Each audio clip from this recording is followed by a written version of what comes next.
سب سے پہلے تو یہ بات میں عرض کر دوں کہ آپ لوگوں نے بالکل اچھا فیصلہ کیا ہے،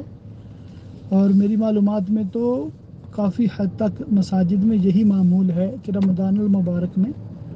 جلدی جماعت ہوتی ہے فجر کی، تاکہ لوگ جو سحری سے فارغ ہوئے ہیں وہ جماعت کے ساتھ نماز پڑھ لیں اور پھر وہ آرام کریں، کیونکہ اگر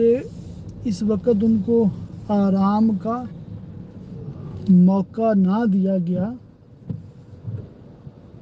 اس وقت ان کو جماعت کے ساتھ نماز کا موقع نہ دیا گیا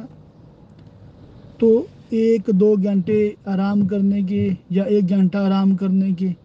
فوراً بعد ان کو اٹھنا پڑے گا اور نماز پڑھنی، پھر 1-2 گھنٹے آرام کرنا، پھر کام پہ جانا۔ یہ آزمائش ہو جاتی ہے، ٹھیک ٹھاک آزمائش ہوتی ہے، اور یہ تقریباً ہر بندے کو تجربہ ہے۔ رہی بات حدیث پاک کی، جی ہاں بالکل روایتیں اس طرح کی ملتی ہیں، اور فقہ حنفی میں یہ مستحب ہے، یعنی افضل ہے کہ سفیدی میں یعنی کہ سورج چڑھنے کے قریب قریب فجر کی جماعت کرائی جائے۔ اس میں حکمت کیا ہے؟ اس میں حکمت ایک یہ بھی ہے کہ رات زیادہ آرام کر لیں لوگ، بہت ارلی فجر کی نماز کرائیں گے تو ظاہر رات کا آرام کم ہو جائے گا۔ تو اب رمضان المبارک میں اسی آرام کو اگر آپ ملحوظ خاطر رکھیں تو یہ بات سمجھ میں آتی ہے کہ جلدی فجر کرانا لوگوں کے لیے زیادہ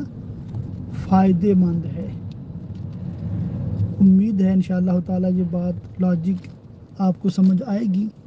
اور دوسری بات یہ بھی ذہن میں رکھنا ہے کہ بعض مستحبات کو عوام کی سہولت کے لیے چھوڑ دینا یہ بالکل جائز ہوتا ہے، اور یہ بھی مستحب ہوتا ہے۔ تو حدیث پاک میں چونکہ تاکیدی حکم نہیں ہے، کوئی فرض واجب کا حکم نہیں ہے، تو استحبابی درجہ تھا، تو اب ضرورت کی وجہ سے صرف رمضان المبارک میں اس پہ عمل نہیں ہو رہا تو جائز ہے۔